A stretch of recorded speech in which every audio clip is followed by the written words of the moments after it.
Hello, and you are listening to Eco-Justice Radio. We present environmental and climate stories from a social justice frame featuring voices not necessarily heard on mainstream media. Eco-Justice Radio acknowledges that we recorded this show on the traditional territory of the Tongva people and all of their relatives in the place we call Los Angeles. Welcome, I'm Jack Eidt. On today's show, the Carbon Conundrum. Rethinking our relationship with nature, we feature an excerpt of the discussion between post-humanist philosopher Báyò Akómoláfé and environmental leader and social entrepreneur Paul Hawken as part of the E.F. Schumacher Center for a New Economics annual lecture. Báyò Akómoláfé, Ph.D., rooted with the Yoruba people in a more-than-human world, is a post-humanist thinker responding to our 21st century human-first anthropocentrism. He's also a poet, teacher, public intellectual, essayist, and author of 2 books, These Wilds Beyond Our Fences, Letters to My Daughter on Humanity's Search for Home, from North Atlantic Books, and We Will Tell Our Own Story, The Lions of Africa Speak. He is the founder of the Emergence Network, a planet-wide networking project, and lectures at Pacifica Graduate Institute in Santa Barbara, California. Paul Hawken starts ecological businesses, writes about nature and commerce. He has written 9 books, including 6 national and New York Times bestsellers, Growing a Business, The Next Economy, The Ecology of Commerce, Blessed Unrest, Drawdown, and Regeneration. His latest book, Carbon, the Book of Life, is available from Penguin Random House in March 2025.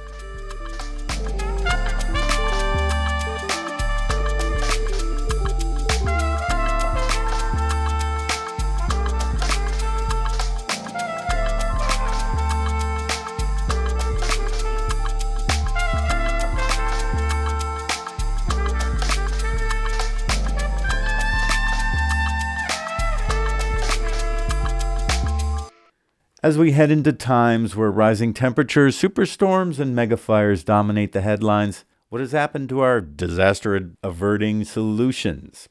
Why are carbon levels growing despite the focus on reducing those levels? The climate movement's efforts in the last decade to replace fossil fuels, oil, gas, and coal with cleaner-burning renewable sources have not succeeded. Maybe we are asking the wrong questions. The discussion we feature in this show suggests that maybe the strategies, language, and premise we use to confront carbon-spewing combustion capitalism and save the planet might have us getting off track, surrounded by, oh my gosh, look at it, greenwashing schemes and false solutions. Where did they come from? Báyò Akómoláfé asserts that we really do need to get lost in the woods and lose those greenwashing schemes and false solutions, and maybe forget as well that media mind control that keeps us looking for false solutions to make us happy in order to find our way. And Paul Hawken, Mr. Solution himself, with his Project Drawdown and Regeneration efforts, considers how we must break the grip of Western scientific economic solutionism. It's a tall order. To listen to the needs of the land and the waters, to the wild animals and plants, to traditional indigenous knowledge keeping, to recreate the original balances we've destroyed. So we begin with a little solutionism of my own with regards to the Los Angeles wildfires. Do we need to rebuild communities as fast as possible despite their obvious continuing vulnerabilities? Does it make sense to expedite permitting by subverting environmental regulations in order to restore neighborhoods? Maybe we need to take a moment to consider the way forward. This is Polo Sandoval interviewing me on CNN International. Let's now go to Jack Eidt. He is an environmental journalist and host of the podcast Eco-Justice Radio. He joins me now from Los Angeles. Great to see you, Jack. Yeah, thanks for having me on. Yeah, of course. It's our pleasure. It's clear, if we've learned anything over the last several weeks, that climate change has created a new wildfire reality for California. One figure from a state task force estimating that more than 25 million acres of California land, they're under high or extreme fire threat. And by one estimate, I believe, Jack, and correct me if I'm wrong, but roughly 11 million Californians essentially living in some of those high-risk areas. And those numbers are from 2019, so likely even higher now. So I'm wondering, why do developments continue expanding into these areas? Is it simply that there's nowhere else for some of these cities to grow? Well, there's plenty of other places to expand our communities. Unfortunately, it is easier to build in the wildlands because there's no communities, the existing communities, to sort of say that's too big or that's too, not the right development. So, and they have, the developers, the landowners, the real estate agents have more control out in the wildlands. And the interesting thing is they keep approving these developments in extremely dangerous environments. One development that we fought against that has been approved, it's a community for 60,000 people called Tejon Ranch. It's about 100 miles north of Los Angeles in extremely fire dangerous area. So, we need to stop doing this. And I think we have a chance to build a new model here in our response to this, as well as the big picture of how we respond to this just an unimaginable tragedy. And on that topic of the new model, when it comes to reconstruction, you've mentioned a bedrock of environmental laws, essentially a game plan for resilient and a safe community that could be rebuilt, because so many people that we've heard from there on the ground saying they will rebuild. So essentially, are building codes one of the keys to safeguarding lives and property, Jack? Well, truly following what's in the codes and the California Environmental Quality Act has been challenged by a lot of folks. But it really, what it does is it gives us a chance to provide a game plan, to create a vision for redevelopment. For example, in our response to how we rebuild in these areas. You think of Palisades Highlands, it's almost completely surrounded by what is Topanga State Park. You got to consider how that community, we're building extremely flammable structures in an extremely flammable environment. So what we need to do is consider that the landscape's drying because of increasingly hot weather, undependable rains, which we just started our first rain of the rainy season that should have come 4 months ago. And that's exacerbated by the highest level of greenhouse gases in the atmosphere in recent history, caused by what? Burning of fossil fuels. We know this. Also, they're talking about, the emergency power questions, to go fast and build as fast as we can and to subvert or put aside some of the environmental laws. Well, these burn sites are extremely toxic. They've got asbestos, plastics, heavy metals, smoke damage, etc. They must be remediated. This cannot be expedited. The building codes, as we mentioned, there's an all-electric home requirement that they were talking about putting aside. Well, gas is dangerous. It's flammable. It's toxic to breathe. It causes climate disruption. And we've got fracking and leaking pipes. We need to follow that. We also need to stop using mass-produced lumber. It burns like matchsticks. We can use light gauge steel, non-toxic fireproof building materials.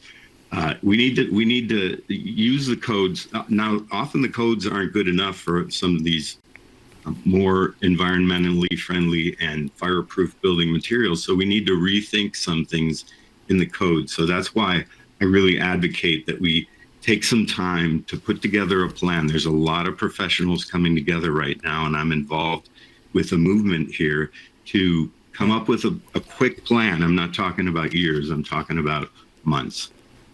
And what we're hearing from you is really emphasizing what happens next really matters and has a potential impact long term to safeguard those properties, as you mentioned, down to the wood that may be used in rebuilding. Very important decisions. Absolutely. Really appreciate your time, Jack. You're not only a novelist, an urban planner, you are a resident of Los Angeles, so this certainly hits close to home for you. So Jack, I thank you so much for your expertise. I appreciate it. Yeah, thank you. I appreciate you having me on. Of course. So we continue with an excerpt from the 44th annual E.F. Schumacher Lecture from December 2024, featuring Paul Hawken and Báyò Akómoláfé. The event was hosted by Alex Forrester. He's a board member of the Schumacher Center for a New Economics and co-founder of Rising Tide Capital. Let us begin. Paul and Báyò, thank you. Báyò, I'd like to ask you to go first. I will play the part and tee up the joke. We're trying to get to a very important destination, and we're a bit lost at the moment. Would you be so kind as to point the way? Of course, brother. By losing it. Thank you so much, brother. And I thought I would start out with a story to situate some of the things and that Paul and I and Alex are sensing about these times. It's one of my most fascinating stories to tell. It's not my story to tell. It's all our stories to tell. But it's a story about the most desolate place on the planet, hypothetically. It's the most inhospitable region on the planet. It's in the Sahara Desert, and it's called the Bodele Depression. It is supposedly the remnant, the drying out remnant of an ancient lake, which was once the largest lake on the planet, Mega Chad, but it started to dry out about 7,000 years ago. The Bodele Depression is so inhospitable, nothing lives there except the dead bodies of these single-celled creatures called diatoms. Now, I don't know if you've seen a diatom before, but they're exquisitely beautiful to see under a microscope. I haven't had the privilege of doing that, but I've seen videos of diatoms. They have these fascinating composition because they live in glass houses. Their bodies are literally made of silica. These things are absolutely crucial to how we breathe and how we live on the planet. So it turns out that every year, a gust of wind, a gale of wind, I'm not exactly sure what kind of wind, but some wind carries dust, about 20,000 tons of dust across the Atlantic Ocean and spanning 10,000 miles, and it deposits the diatoms and their bodies, some falling in the Atlantic Ocean, but most of them reaching the Amazon rainforest.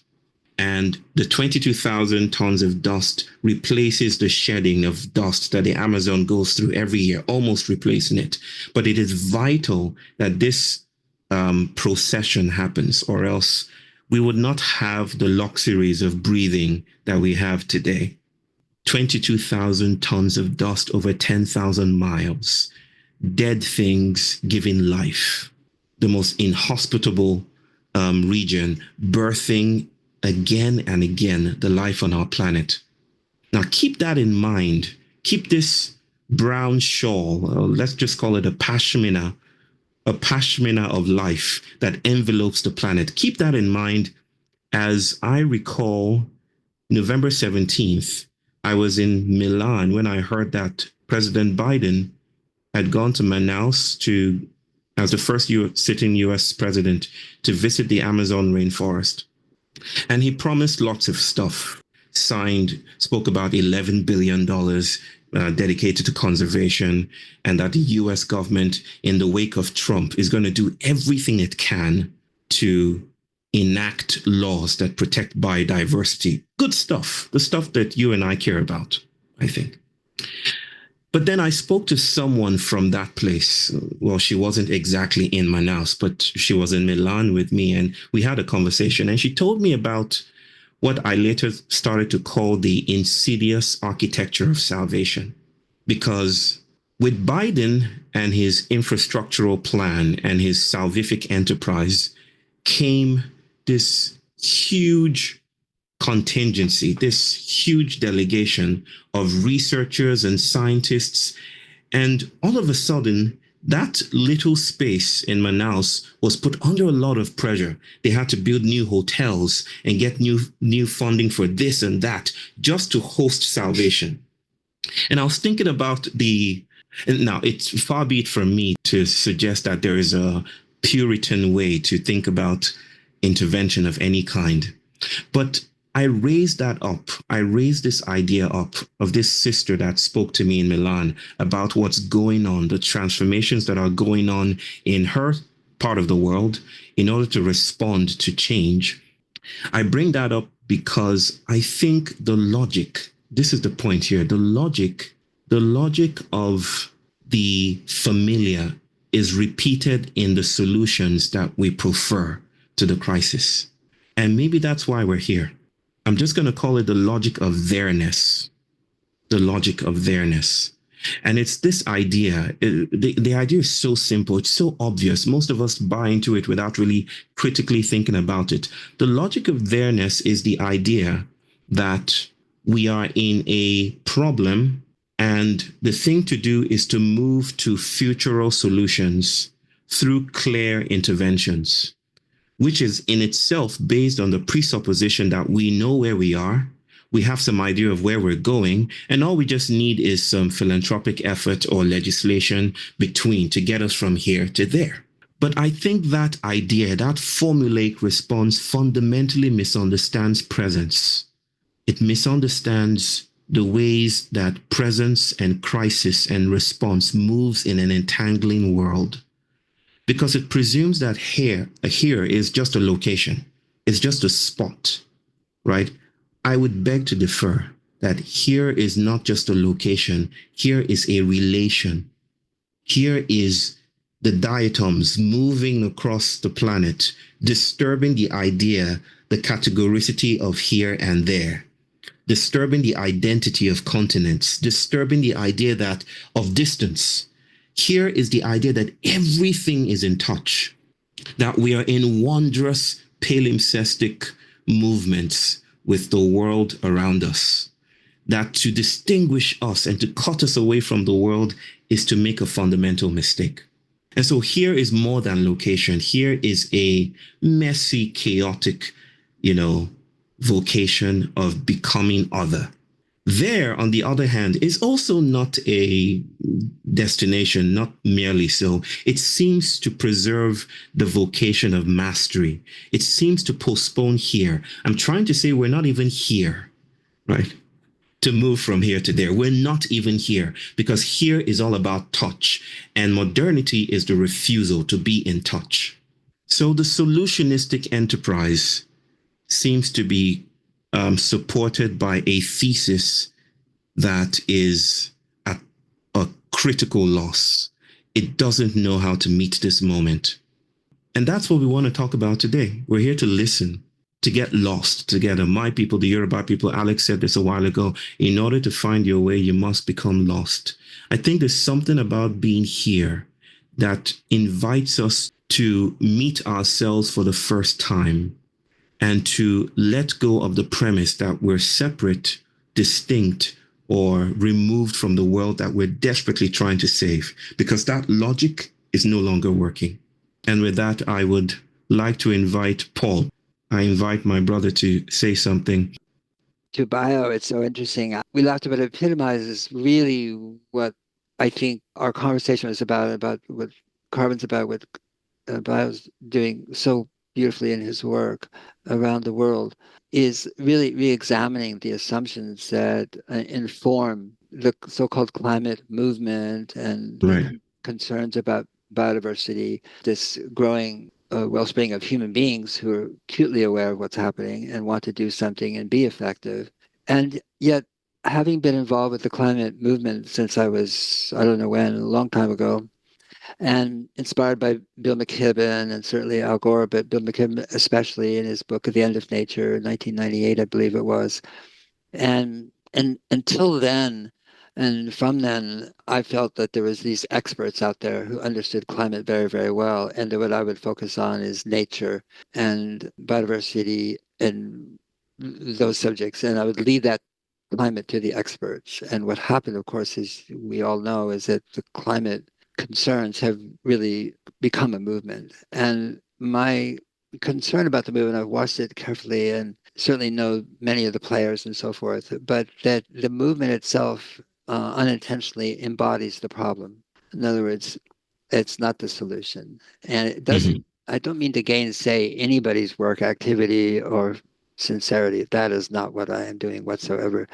But I feel like, and I think Báyò has eyes that can see it much better than we can, because we in the West, and I'm talking about the West right now, that emerged out of the scientism of the Enlightenment and the scientific revolution, have a very particular way of seeing the world and understanding it, and it's very atomistic. Our language, English, not our, but that language, has more words than any other language except for maybe Spanish. I think that when the climate movement emerged, it tried to identify, of course, cause. And I'm a part of that. I wrote with researchers all over the world. I wrote and edited a book called Drawdown and then Regeneration, where I was just with my peers and everybody else trying to figure out what are the solutions to reversing global warming, and to name it. But at the same time, I was looking at the rhetoric, at the language, and the way we were speaking about this. And it just occurred to me that we were actually using the same terminology, the same verbs that are causing the problem. And that is, we were othering climate. And that is so apparent in our language. We are fighting and tackling and combating climate change. Well, there's a handful for you. I mean, first of all, I want to say something. Climate is perfect. It always will be. It's the climate. And furthermore, it doesn't care what we think. And it's not in crisis whatsoever. So there's a climate crisis. No, there's not a climate crisis. It is kith and kin with the biosphere. It is the biosphere that has created the atmosphere. In talking about it in such a way, we have stepped into or reoccupied these shoes of duality and othering that are really the source of the problem. We've been othering this planet, othering people, othering genders, othering creatures, animals, and so forth. And I say we in the so-called West, and for 500 years. And the results show that's the world we live in. That's the thinking that caused it. You're listening to Eco Justice Radio, a listener-supported media outlet. Please consider making a donation to ensure that we can continue to provide socially and environmentally driven content. Donations can be made at ecojusticeradio.org and socal350.org. For an extended version of this interview, as well as other benefits, we encourage you to become a member of our Patreon at patreon.com/ecojusticeradio. Today you're listening to The Carbon Conundrum, Rethinking Our Relationship with Nature. I'm your host, Jack Eidt, and we feature an excerpt of the discussion between post-humanist philosopher Báyò Akómoláfé and environmental leader and social entrepreneur Paul Hawken as part of the E.F. Schumacher Center for a New Economics annual lecture. And so if we're going to address this in a way that actually, I'd say, includes more people, and then we have to change our language, and I have to change our thinking. Because what we've done, and I've done, look at the polls and so forth, less than 1% of people on Earth are doing anything on a daily basis about climate. It's less than 1%, quite a bit less. And so how could a movement of such importance, after 50 years of understanding the cause and the implications of it, have only garnered less than 1% of the world as being actively involved? Yes, 30, 40%, depending on the country, will say they understand it and they definitely are concerned about it, that's for sure. But in terms of actually on a daily basis, conducting their life and what they buy and what they eat and, what they share in their activity, it's far less than 1%. And I think part of that is because and I say we because I'm part of that movement, have used language that is jargonistic. It doesn't call to people at all.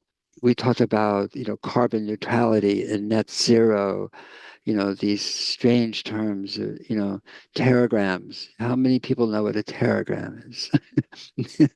And probably this idea of carbon neutrality is just such a fantastic concept, because the last thing we want is a Earth that's carbon neutral. Carbon is a flow that animates every single aspect of the living world, from the tiniest cell in our brain, to the Amazon. and to everything in between. I mean, it is not just the basis of life, it is the messenger, the memory, the animator of life that we so want to protect and value and, share, and we see it slipping away, and as of the Cali Conference of the Parties in Colombia last month, it was announced that 73% of all mammals have been lost in the last, not counting us, in the last 50 years. So we're on a fast track to a kind of annihilation. And it's coming from the way we think and the way we talk to each other. And I don't propose that, therefore, I know what to do or I have the solution. That's why I turned to bio. Because I feel like we have to really step back, and not from being active or caring, but step back from the way we've been taught to think, but came from that point of view from scientism, from Lewinwach's work in Holland in the 1600s. And I mean, in so many ways, we've come to that, really extraordinary understanding of the living world, but it also separates. And really, we have then overrun, let's say we in the West, in the colonial West, have overrun over 5,000 languages in this world, many of which are endangered today. And so we have a wildly disconnected movement to reverse global warming and to bring life back to the earth in the biodiversity movement. And I'm not talking about people's heart or their intention or their sincerity. I'm just talking about what we've inherited as a way of knowing, a way of thinking.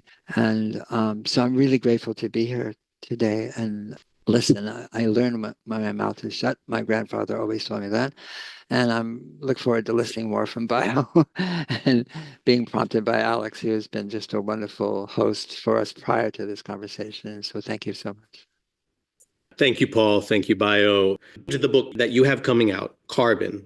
It's not out. I think it's coming out in February. Is that correct? March, yeah. March. So people haven't had a chance to read it yet. But I was hoping if you would just, it's so fascinating and I'm so grateful for the review of the science that you've done. And you've named the book Carbon for a reason.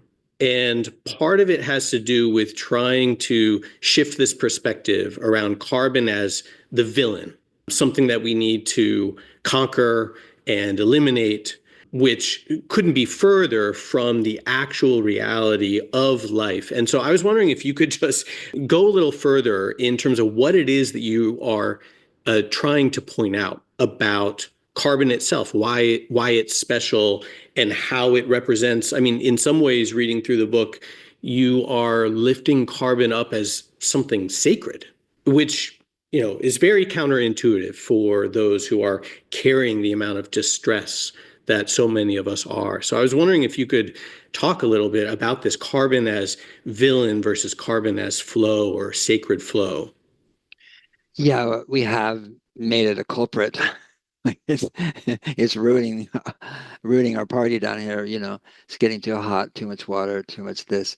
So to write the subtitle is really important, the book of life, as opposed to just carbon. And yes, what I did is just research it, and it's just fascinating. It's the only element that has a memory and stores energy in extraordinary ways. But the discovery of carbon is so fascinating because no one knew where it came from. It's assumed it came from the Big Bang. It did not. And eventually it was an astronomer from the UK who suggested it came from giant red stars in this just little moment where two helium particles bind into beryllium, and for 1/1,000,000,000 of a second, while a star is basically going to explode, eventually, as a supernova, another helium molecule basically atom bind with beryllium and produces carbon, C12. And the odds of doing that are so spectacularly impossible that physicists, Stephen Myers at Cambridge and others, very, very well-qualified physicists, has said that the odds of life happening at all, that carbon exists, is incalculable. In other words, it's incalculably impossible. And yet here we are. And so in each cell of your body, of which you have 32 trillion, 34 trillion cells, is 1.2 trillion atoms of carbon. So what I was trying to point to is that carbon is a flow, not just any flow. It's the flow of life, and it is extraordinary. And it's really just a different way of seeing the world as opposed to objectifying it, which is what we've done to carbon. And whether it's in the oceans and the fish and the copepods and, the plant world, the forest, our own body. I don't actually think we know where we live. And that was the discovery from writing Carbon. It's like, I thought I was brought up in a Sierra Club and all this. I thought, oh, I know where I live and this, and I can identify, different plants and forests and animals and trees and birds and this and that and so forth. I realized I speak for everybody. We do not know where we live. And I came across this beautiful scientific paper where somebody counted the number of roots in one seed of rye. You plant a rye kernel and it becomes grass. And that grass has 14 million roots. 14 million roots that's connected to hyphae, which is connected to mycelia, which is an active, electrical network transacting with roots with everything on the planet. And again, carbon is being swapped by the rise, creating carbon, from sunshine and then giving it to mycelia for phosphorus or nitrogen. I mean, so there's this incredible complexity and beauty of the living world, which is what I tried to really capture in the book. I can't capture it, but to point to it, to indicate it, to quote others, including Báyò, of course, but scientists, Monica Galeano and Stephen Mancuso, just Zoe Slenger. I mean, there's so many scientists and writers and journalists out there who are opening this all up, and I've tried to capture some of them in the book. Yeah. Báyò, I want to invite you to jump in here. In particular, I wonder this idea of carbon as a materiality that has both energy and memory, I feel, is something that speaks to themes that you've been lifting up. Right. In particular, I've heard you speak about the agentiality of cotton and sugar and the role that they play in our history that we are imbricated in. And I'm curious if you find this lifting up of a vibrant materiality of the natural world, how you think this plays into the subject, and do you feel it resonating when you are out lifting this up? Could you lean in on that? Definitely, brother. I believe I shared with us when we're having some preparations around this, that a certain philosopher said post-humanists are of no use, right? They're of no use in this time. What you need is a solution. What you need is action. And ironically, I agree with him. I agree with him that at least my brand of post-humanist intervention is particularly useless.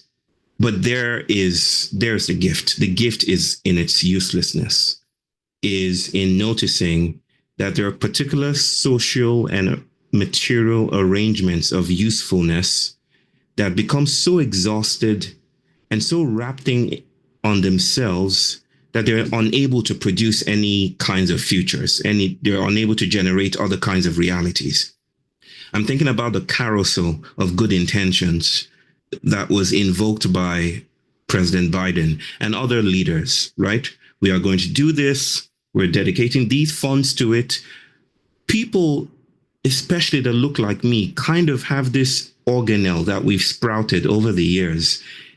I'm just going to be indelicate here and say it's a detection organelle, right? We kind of understand that good intentions and the moral spaces that produce them are part of a machine that reproduces the same geometries of experience and the same logics within which climate matters are mattering, right? And this is the reason why I speak about relations or the poetics of relations in the ways that I do. This is the reason why I want to notice carbon not as the villain, because there's something that is beautifully dangerously obscured when we exteriorize the enemy and saying, this is the thing we need to get rid of.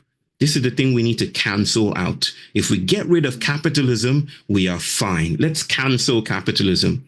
But something about that action, that gesture, misses out on how the world slips away and spills and leaks and secretes itself, how the world churns and curdles like milk, right? It's never stable. It's not a coagulation of villains versus heroes. It's right. We are imbricated in a field that is larger than the human. And staying here, what here again means for me is a performance. Staying here is noticing how crippling and enlivening that is. That there is an ableist vocation. Here is staying with the trouble. It's not solutionistic. It is touching relationality. It is listening to carbon. It is making art with the moment. Right. So, in much the same way I've started to speak about AI, that, the ways we speak about AI is like, oh, this is a tool, right? That's a very dangerous way to speak about AI, that it's just a tool that we can use. I would suggest that cognition has never truly been human, that what we rudely call cognition is ecological. Much in the same way that I would think that carbon is not a thing apart. We are imbricated and called and enlisted and entrained in its flows, so that the very attempt to cut it off and otherize it as something to villainize or reify or get rid of already calls us into repetitive loops. So carbon is cognition, it is intelligence, it is affectivity, it is future, it is the past, it is ancestrality. Right? It is all the ways that the world is producing itself. And maybe the thing to do here isn't to try to get around it. It's to notice that to move through the world is to be crippled by it. Right? It is to be taking apart, that there is a time to fall apart together. Right?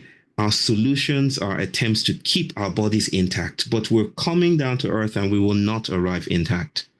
Maybe this story, and I shared this recently with some good folks in Lisbon. I was telling the story about two CEOs that met with me. Their names I will not disclose, and their company I will not disclose, but they're concerned about plastic and getting rid of plastic. Awesome. Great intention.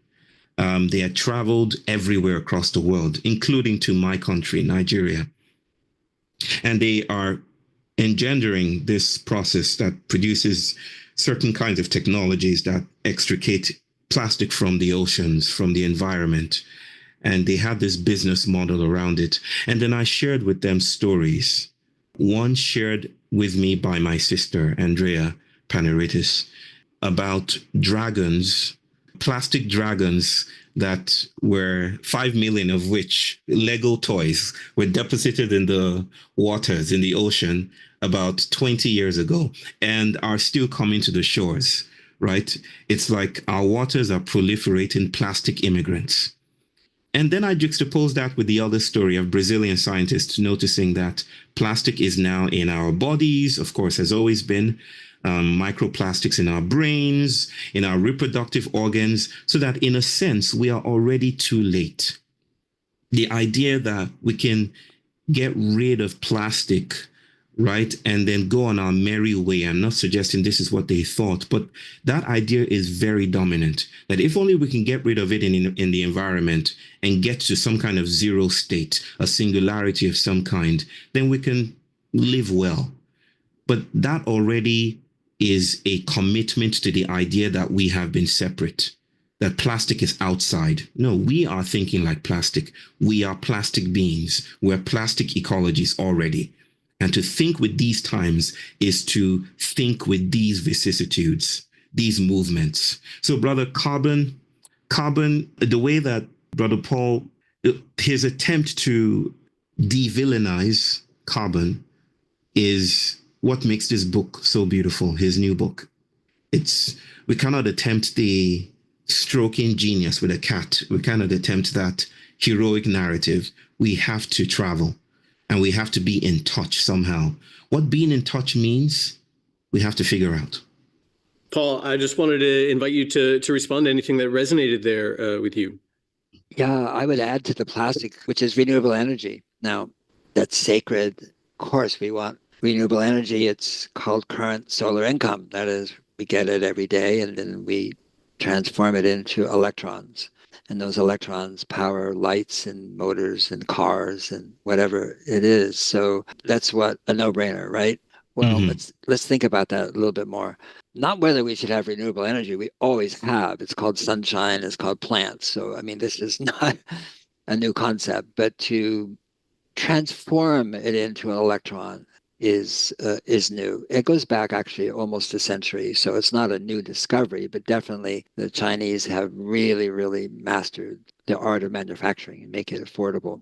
The problem with that is that after decades of concern about energy and renewables and so forth, we're almost up to 3% of energy in the world is from renewables. Now, that includes things like biofuels, which is like taking trees and pelletizing them and other ways of growing the living world and then combusting it, which causes CO2. And it's like, it's a bizarre kind of thing. And then the 3% doesn't even come close to the increase in amount of energy demand that the world has, which is being basically supplied by coal, gas, and oil, fossil fuels. And so we are in a gerbil wheel. This is not progress. This is a gerbil wheel where the faster you run, you just exhaust yourself. If you're the mouse or the rat in a gerbil wheel, you don't get anywhere.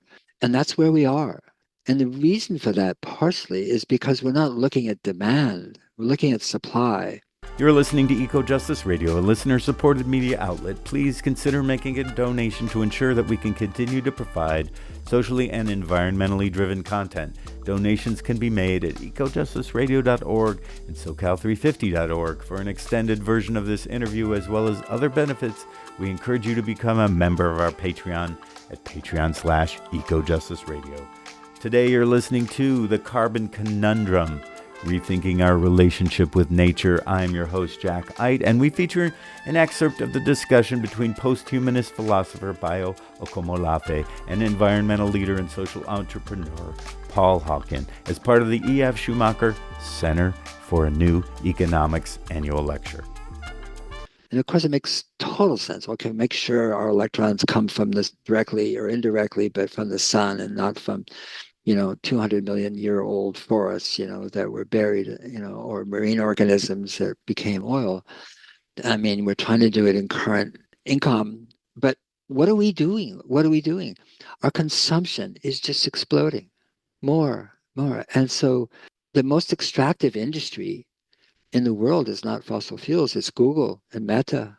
It's the ones who are basically burrowing in and finding out what it is we Google, what it is that we search for, what it is we're interested in, and then directing the overwhelming amount of advertising to us to get us to buy more, and to accrete. So that is extracting, and they're extracting from teenagers, from all of us, But not to say there aren't other extractive industries, but the fact is we came from an extractive culture. That's colonization. So we did with everyone in the world, and we took whatever we wanted, people, place, cultures, without regard. And it wasn't just the English, it was the French, it was the Dutch, the Belgians, the Spanish, it was the Portuguese, and so forth. We could go on, the Germans. And we are still in that culture. And so basically, if you haven't addressed the fact that the economy is extractive and getting more so, then we can play around on the edges and say, this is a better way to do it. And it certainly is. In terms of different, plastic can be recycled, not really, but let's say it can be burned. Yeah, it can be burned. But we are still underneath that making plastic, and where does that come from? It comes from fossil fuel. Where does the fossil fuels come from? So I think that's why you can't get to them here. That's why we have to go upstream.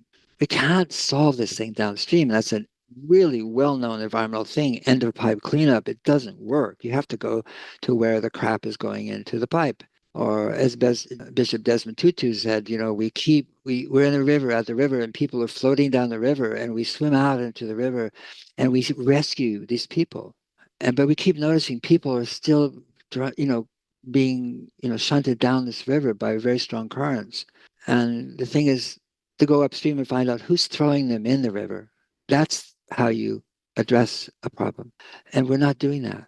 So the climate movement is trying to fix it. This is, and these are, again, combat, all these Don Quixote verbs and fix it, are really very male, by the way. I grew up not wanting to be like my father's peers, professors who couldn't do anything with their hands. And so I learned carpentry and electricity and motors. And, I was like, I didn't want to be like them and just live up here. But fixing is a very male thing. It's a very good thing. But we can't fix this because that's the mind that caused it. In preparing for this conversation, in our conversations, this idea that solutionism is a problem is something that I struggled with. And I see in the comments and questions that are coming in, it's, well, but wait, what do we do? And it's a counterintuitive idea that solutions are somehow suspect. And it's helpful to be pushed and questioned at a kind of in a deep response. Paul, I remember circling a passage in your book where you said that nature, there's this idea we could plant 1 trillion trees. And you write about this, that, nature doesn't plant trees, nature grows forests. And that if the boreal forests burn, the parts per million in the atmosphere will shoot up to 600 parts per million. So this idea that if we just focus on a specific thing like renewable energy, or a specific thing like carbon capture or planting trees, it just keeps shuffling the game, and we're not actually doing anything because the interrelatedness of life is vulnerable to the violence that we do from all the angles that we're doing it. And so mycelia and fungi and earthworms and all of these protagonists that come out in your book, it was really striking. And I wonder if how do you find yourself, there was a question, where do you think you're wrong? Mm-hmm. And I also wondered myself, what is the journey that you've been on? What convictions have you had to let go of?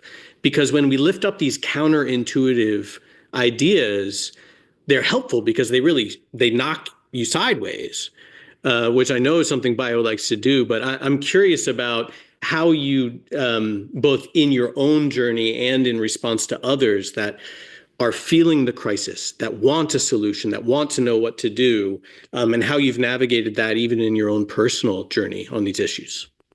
Where have I been wrong? Oh my gosh, it would take hours and hours. And I'm very curious about where I live and the people and creatures I share this planet with.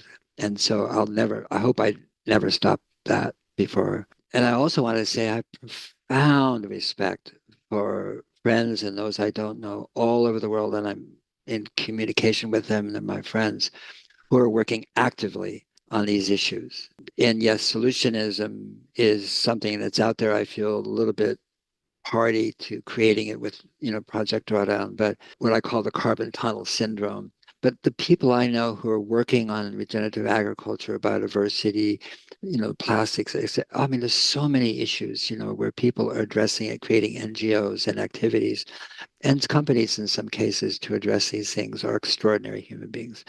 And my heart is with them all the way, and I admire them. So I don't want to be interpreted as gainsaying, activity and care and generosity. No, that's what we need more of. What I'm saying is that the meta message, like direct air capture, what you're seeing in this movement is people basically finding a way to make money off it. Now, even when the technology makes no sense whatsoever, which is direct air capture, which is to suck carbon out of the atmosphere, and liquefy it and then pump it and ship it to a geological formation, or use it to recover oil from, which is what they're using it. Occidental Petroleum is using it for. And And the thing about direct air capture is, if I just go into the science, I mean, there's a lot of laws that maybe are questionable. The first and second law of thermodynamics may not be, which is energy runs downhill and doesn't disappear. And so direct air capture is basically using entropy to fix entropy. That is what's up there in terms of CO2 emissions from the combustion of fossil fuels is entropy. It's like the ash, if you will. And so direct air capture is trying to make a cow out of a cow patty. So absurd, so ridiculous, so awesomely stupid. I mean, not just like you could argue against it and so forth, that then you realize that the corporatism of the world and this, because they can make money, they're going to spend billions and billions and billions in doing this and so forth. So anyway, for me, as I said, to go back to the beginning and so forth, I'm a learner, not a knower. And that's what I try to share, is just to offer that to those who listen or read or when we get together like today, as opposed to, but where have I been wrong? Oh my gosh, it would take hours and hours. Báyò, what about you? Me being wrong? Oh, I'm banking You being on it. wrong, your journey. I know you've written about your desire for certainty, for truth with a capital T. I'm curious how you've personally navigated these questions and how to get to, the place that you're speaking from now. What have you had to let go of previously? Arriving at a destination. My philosophical, spiritual contexts taught me a story. And that story was that if I kept along this pilgrimage, by and by, I would arrive at a utopian arrangement. I would arrive at heaven. I will know the truth in a final way. And I understand that is very satisfying to many of us. This idea of being right or being correct in the final analysis, but no longer to me. I mean, I once traveled that path. Now I understand that it's not a binary between wrong and right. It's that the world is constantly wronging, right? I'm going to put a gerund right next to wrong and make wrong a verb instead of a noun to honor Paul's calling out of nounism, right? Is that the world is a wronging of itself. It's constantly spilling away from its own dictates, right? Which is the reason why I sometimes chuckle when I read the Enlightenment thinkers and their confidence that the world is dictated by physical laws, right? Absolute physical laws that scientists today are now saying, maybe we should rethink that. Is that the world itself, the universe, whatever you want to call it, is constantly upending its own premise. It's too promiscuous to fit neatly into categories. So it moves in the lower case, is what I like to say, not in the upper case. But I want to take several steps back and dance with this question of solutionism, that I don't think we really understand how imbricated we are in stories and algorithms that shape our experiences and anticipations and expectations about the world. We often believe that we're independent, sovereign individuals. We are making our own choices. We are making our own moves in the world. And definitely the world is divided between those who get it and those who don't, right? It's one of those binaries that are so sticky. It's so sticky, this binary, right? It's a binary between action and indifference. So you're either in or out, right? Perhaps one of the stickiest ones is this idea of action. It's the tome, it's the trope of political action. And I just want maybe folks here to peel back through the curtains of the obvious, right? Imagine you're in the Green Emerald City and we've all arrived. And so just peel back the curtains of the obvious and ask yourself this question: who is acting when we speak about action, right? In league with solutionism, who is acting? Who is allowed to act? How does action play out? Those are some of the questions you can ask. Maybe I'll put one more in. when I think about it. But think about those three for now. Who is acting? Who gets to act? And how does action play out? If you stay with those questions long enough and share it with each other like a disease or some infection, you might be led to notice that action is not as obvious as it seems. That action often shows up in different ways. Sometimes it's invisible. For instance, the molecular actions of microbes in our guts doesn't really rise to the level of a political process. It's not considered. And yet it is an outsized influence these little critters have on our thinking, on how we move in the world, on slavery, on coloniality. That action is never individual. It has never been human. Action is dispersed, rhizomatic. It looks like a lichen. It doesn't resemble the arboreal, isolated enlightenment ways we think about action. So when I hear people say, but what can I do? It feels like we are still working within the logic that it's left to us. And that is where the notion of the solutionistic comes from. This is not a way of saying we shouldn't have solutions. No, I'm not either or, that way.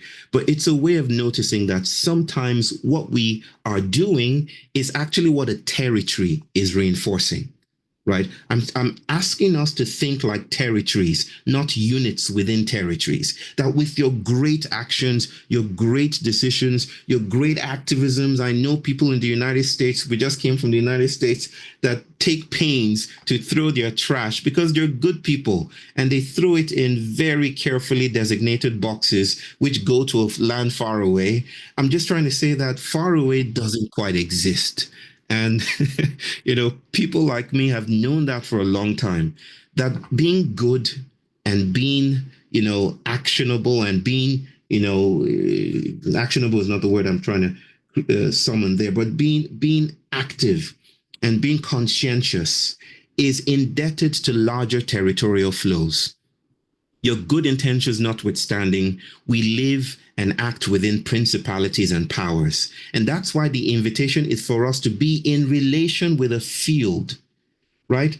That a lot of what passes within what I have learned to call neurotypical urgent time is a perceptual regime of thought, is a perceptual stronghold that tells us if you're not acting this way, then there's something wrong with you. It proliferates all our virtue signaling performances. That I'm on the good side, I'm doing something about the world, I'm trying to save the planet. If we actually saved the world, people, if we saved the world, we will look in our grip at the world we've saved and to no longer be a world, it to be a dead rock. I hope we don't save the world. I hope that we learn to listen to the vibrancy, the animacy, the vitality of a world that is inviting us to become other, right? Maybe that joke, it says you cannot get there from here. Maybe the emphasis was on you. Maybe the you needs to change. The you there is a becoming other, a becoming monster, a becoming something else. Maybe in this form, we cannot perceive the amazing, jaw-breaking spectacularity and tentacularity of a world that is never still. Maybe we have to become caterpillars. Maybe we have to learn to listen to autistic perceptions. Maybe we have to travel and migrate to be able to sense what the world is inviting us into. So I don't think solutions are enough. I'm not disputing the idea or I'm not saying that we don't need solutions. I'm trying to suggest that the paradigm, the milieu we're in, is inviting more than solutions, because solutions can retain the logic of the problems they're trying to upset. Rather than solutions or supplementary to the solutions, we need fields of engagement with new kinds of relations. And that might look like art, that might look like grief, that might look like holding space for the ancestral. But we and our perceptual regimes of thought need to be challenged long enough for us to shapeshift. I would just add to that. I mean, gosh, the only place individuals exist is in Westerns and comic books. The very fact that we think we're individuals is a mental disease. Okay, it really is. And when I think about people say, well, what should we do? First of all, who's we? First person plural is a very, very dangerous pronoun because it's been used in the West to speak on behalf of the whole world, and that is not the case. Okay. But second, if we want to, and I'll say we, all of us, I mean, if we're serious about the dilemma we're in, then we have to really look at the world as a whole, as a living organism, which it is, of course, But the climate movement for decades has talked about future existential threat. This is a threat to our existence. Well, what existence? And what are you talking about? Define it.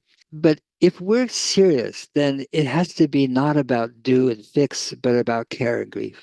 And there's 5 billion people wake up every morning with current existential threat. They're worried about their children, about education, about food, about warmth, about safety, about health, and so forth. In America, too, by the way, not just someplace else, here in this country where I live. And if there's a movement, upwelling, let's call it, that is serious about the whole of this extraordinary orb we call Earth, flying through space at 1,000,000 miles an hour, then we'll direct our attention to those 5 billion people. In other words, to take care.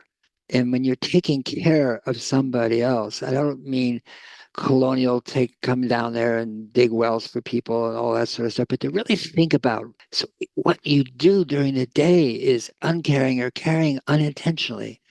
Again, for others elsewhere, go to Ghana, find out where our clothes are that we give away, throw away, and so forth. And you'll see beaches awash in our clothing and so forth. So we really have to think about really caring for each other if we're going to care for those species and those arboreal forests and so forth, and those copepods that come up every, evening in oceans all over the world, they sequester more carbon than any single thing. We have to just open up our hearts and realize that grief is so important here, because grief is the expression of our heart. Yeah. And the one thing in our body that is always truthful is our heart, not our mind. Alex, just this beautiful thing that was invited by Paul speaking to a turning of some kind, that when I was doing some work, a PhD in years ago, I studied with shamans. We don't call them shamans, but they're babalawos, Yoruba healers. Something I noticed that was strange about their actions when clients presented before them. They graciously permitted me to be in their rooms when they met with people who came with different kinds of problems. When they met with them, they often turned away from them. It was baffling to me because I was taught as a psychologist to isolate the ingredient that was messing up the whole psyche, focus with precision on the matter at hand, right? But they had this thing of turning away, almost like asking, who else is here? I've said many times before, who else is here? And what they often offered to the person to do after listening to them felt not like a solution at all. It often involved the babalawo, the healer, getting up from where he was to go to tend to some wall or a tree that apparently had nothing to do with the problem. Like someone saying, "Oh, I need my business to do well in the world," and the babalawo goes out and starts to dig into the ground, and then you interview him and say, "What are you doing?" And their responses were along the lines of, "I'm tending to the field." Right? I'm tending to the conditionality that makes for different kinds of experiences. It wasn't an attack on the problem, as if problems can be neatly isolated, right? And just drawn out. It wasn't an attack on the problem. It was like making scratches in the troughs of experience so that the water of subjectivity can move differently, so that perception can misbehave, and they can see perhaps, that they've always been succeeding, that their business doesn't need a new, fresh influx of money, that they've always been there. It could be that, right? So it feels to me that vocation is very Yoruba. It's very grounded in my culture. It seems that vocation is speaking to these moments that we continue to isolate and reduce to the offending ingredient, the offending thing. Get rid of that, cancel that. If we can do that, then we're left with the thing itself. We're left with a utopian arrangement. But the world is not that. The world is not that machine. Hey, listeners, to listen to the full show, go to YouTube for the Schumacher Center for the New Economics. And the title is We Can't Get There From Here, Carbon, Climate, and the Call to Wonder. Thank you to Báyò Akómoláfé, Paul Hawken, and the Schumacher Center for a New Economics. And thank you to our listeners for joining us. This has been the Carbon Conundrum, rethinking our relationship with nature. For an extended version of this show, become a member of our Patreon. Visit our website at ecojusticeradio.org. Please connect with us on social media at EcoJustice Radio, SoCal350, and Adventures in Waste. If you like what you've heard, you want others to be informed, subscribe and share the episodes.